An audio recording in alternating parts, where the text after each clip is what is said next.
Katatapos lang ng ika-4 na State of the Nation address si Pangulong Bongbong Marcos. Himay natin yan at live mula sa Batasang Pambansa. Nangunguna sa balita si News 5 Palace Correspondent Maricel Alili. Maricel, ano ang highlights ng SONA ng Pangulo? Nako, Jiggy, sa pagkakataong ito, mukhang marami-rami, no? Yung mga juicy soundbites ni Pangulong Bongbong Marcos sa kanyang ika-4 na State of the Nation address. Una na nga riyan, sa pagsisimula pa lang ng kanyang SONA, binanggit niya na agad yung kanyang pagbate dun sa mga nanalo sa midterm elections. Pero kasabay niyan, inamin niya na maraming mga pagkakaiba-iba sa mga prinsipyo. Pero nanawagan siya na sana ay isantabi na muna yung pagkakaiba at magkaisa na muna dahil aminado naman daw siya na may mga bagay na hindi satisfied ang taong bayan pagdating dyan sa administrasyon. Pero lalong mas naging interesting yung SONA ni Pangulong Bongbong Marcos nang mapag-usapan na yung tungkol dito sa flood control projects. Alam naman natin na nitong mga nakalipas na araw lang matindi yung naranasan ng taong bayan dahil sa sama ng panahon, sunod-sunod na bagyo. Pero may panawagan dyan si Pangulong Bongbong Marcos dahil alam naman daw niya na may mga rumarakit na ilang mga opisyal sa pagsusulong lamang nitong mga flood control projects. Kaya sabi niya, mahiya naman kayo. Huwag naman kamkamin ang pondo ng taong bayan na nakalaan sana para sa mga proyektong ito. Kasabay nito ang kanyang ipinag-utos sa DPWH na bigyan siya ng listahan ng lahat ng mga flood control projects nang sa gayon ay mapag-aralan kung ano-ano na nga dito yung mga mabibisa, epektibo, gaano na ba karami ito. At ang sabi pa ni Pangulong Marcos, isa sa publiko niya ang mga listahang ito nang sa gayon ay magkaroon na rin ng pagkakataon ng kahit na sino na makita kung ano-ano dito sa mga proyektong ito ang gumagana at hindi. At isa pa sa mga interesting points dyan, Jiggy, ay yung pinakahuling bahagi ng naging pahayag ni PBBM kung saan sinabi niya sa harap mismo ng miyembro ng Kongreso na hindi niya aaprubahan ang kahit na anong uri ng budget para sa 2026 na hindi naka-align sa National Expenditure Program. Ito yung proposed budget nga na inihanda ng Department of Budget and Management na para naman doon sa mga isusulong sana na proyekto ng administrasyon. So malinaw ang sinabi ni PBBM, kapag hindi yan aligned sa kanilang programa, hindi niya yan aaprubahan kasi hodang wala tayong budget para sa susunod na taon. Jiggy. Maricel, isa sa pinakamahalaga sa mga Pilipino ay ang issue ng pagkain. Ano nabanggit ng Pangulo tungkol dito? Tama, Jiggy. Kanina, meron siyang nabanggit tungkol doon sa 20 pesos kada kilo ng bigas. Sabi niya, napatunayan na kaya naman nating ma-achieve itong 20 pesos kada kilo ng bigas at nais pa nilang gawin itong nationwide sa pamamagitan nga ng Kadiwa stores. Binanggit din niya yung tungkol sa pagpapanatili na kalmado o affordable yung presyo ng mga karne, partikular ang baboy. Ginagawa na raw ito ng paraan. Sinimulan na raw yung pagbabakuna, antay doon sa African swine fever at sinisimulan na rin naman daw yung pamamahagi ng tulong para dun sa production ng mga baboy sa iba't ibang mga farmers para matulungan din yung ating mga magsasaka. And aside from that, binigyan din niya ng katiyakan na binibigyan proteksyon yung ating mga farmers and mangingisda.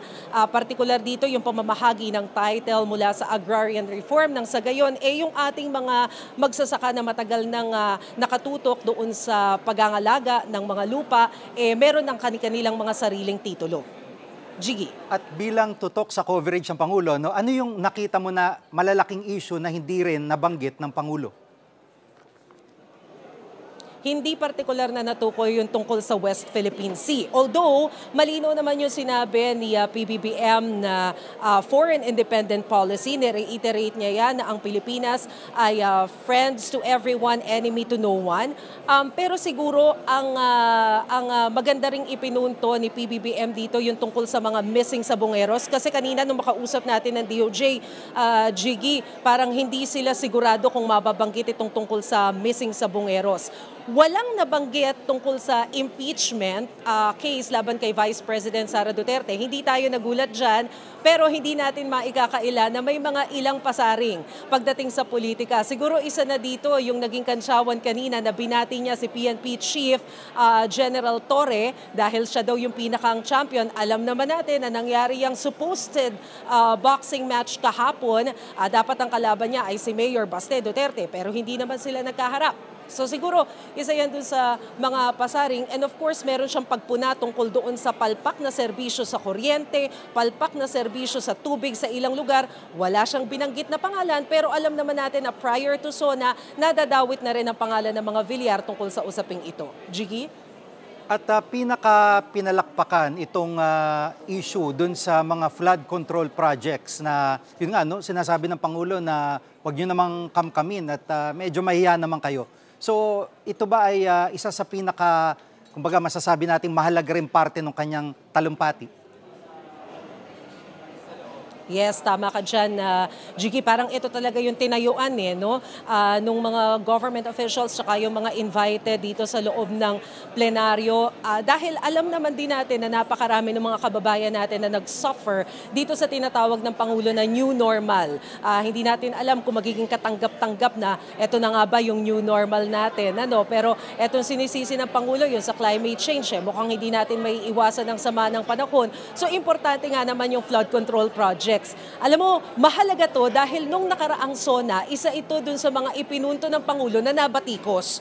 Dahil matapos ipagmalaki nung nakaraang SONA, itong flood control projects na ginagawa, inilalatag ng administrasyon, biglang parang a few days after, weeks after na experience natin yung sama ng panahon, biglang bumaha, sumama yung kondisyon ng ating mga kababayan. So ito, ang nangyari, baligtad, nauna yung bagyo, nauna yung habagat at saka nagkaroon ng SONA pero mukhang ibang atake ng mensahe dito ng Pangulo. Kagaya ng nabanggit ko nga kanina, inutusan niya pa, nabigyan siya ng kopya ng flood control projects ng isa-isang masuri kung ano ba dito yung gumagana, ano ba dito yung mga ghost projects lamang. At I think magandang punto yung sinabi niya sa taong bayan na pahayaan niya rin yung publiko na mapag-aralan itong mga listahang ito. Jiggy? At kanina nga, Maricel, nagbiro pa ang Pangulo tungkol kay PNP Chief Torre. Ito, pakinggan po natin. Sama na rin natin yung bago nating kampiyon, si PNP Chief Nick Torre.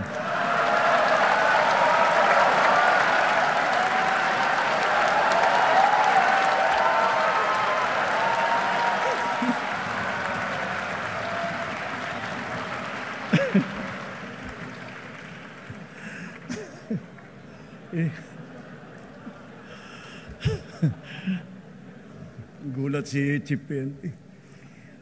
At siyempre, pati pa ang ating kampiyon sa Asian Winter Games, Philippine Men's Curling Team. Akalain mo nga naman, walang winter dito sa Pilipinas. Napatunayan pa rin natin na kaya natin maging kampiyon sa Winter Games. Nakita natin yung reaction ng Pangulo, tawang-tawa siya, Maricel, dito kay PNP Chief Torre. Yung mga nakita mo dyan, paano mo i-describe dyan sa Kongreso? Ganun din.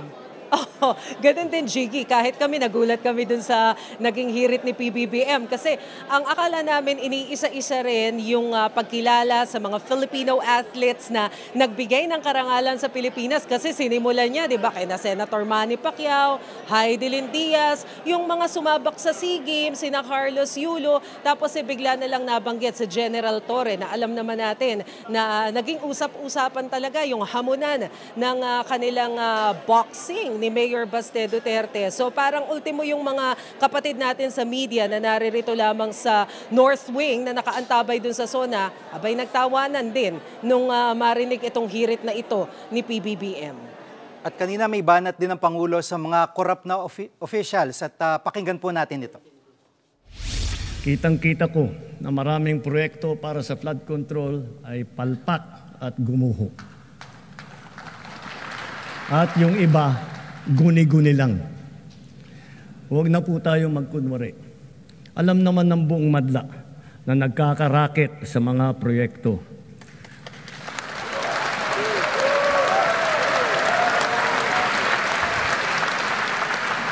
Mga kickback, mga initiative, errata, SOP, for the boys. Kaya sa mga nakikipagsabwatan upang kunin ang pondo ng bayan at nakawin ang kinabukasan ng ating mga mamamayan, mahiya naman kayo sa inyong kapwa Pilipino. Mahiya naman kayo sa mga kabahayan nating naanod o nalubog sa mga pagbaha. Mahiya naman kayo lalo sa mga anak natin na magmamana sa mga utang na ginawa ninyo nang binulsan nyo lang ang pera. At Maricel, ano, yung pagpalakpak ng mga congressman, para sa iyo ba, anong ibig sabihin nito? Kasi sa studio, mixed reaction eh. Ano bang pinapalakpakan nila doon? Kaya nga no, hindi natin maintindihan kung ano bang ibig sabihin ng mga palakpak dyan. But siguro kung titingnan natin from the point of view of an audience, kasama na ako, siguro hindi naman natin maikakaila kasi yung tindi ng epekto ng bagyo sa mga kababayan natin. So naghahanap din kasi tayo no, kung sinong dapat managot dahil sa kabila nung laki ng pondo na ina-allot natin para doon sa mga infrastructure projects, parang wala namang nangyayaring pagbabago.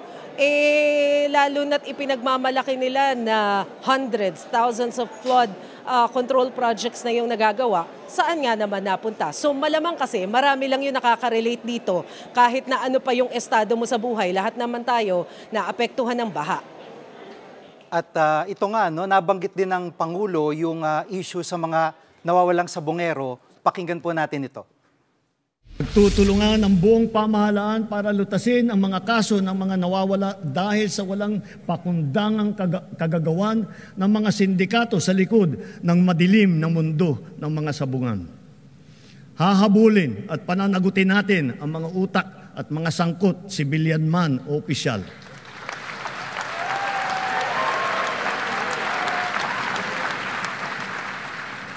Kahit malakas, mabigat, o mayaman, hindi sila mangingibabaw sa batas. Higit sa lahat, ipararamdam natin sa mga salarin ang bigat ng parusa sa karumal-dumal na krimen ng mga ito. At yun, no, syempre nag-expect din yung publiko ng resulta ng investigasyon na ginagawa ng PNP dito sa mga nawawalang sabongero at yan, pinangako na ng Pangulo sa kanyang SONA na pananagutin yung mga may kagagawan yan.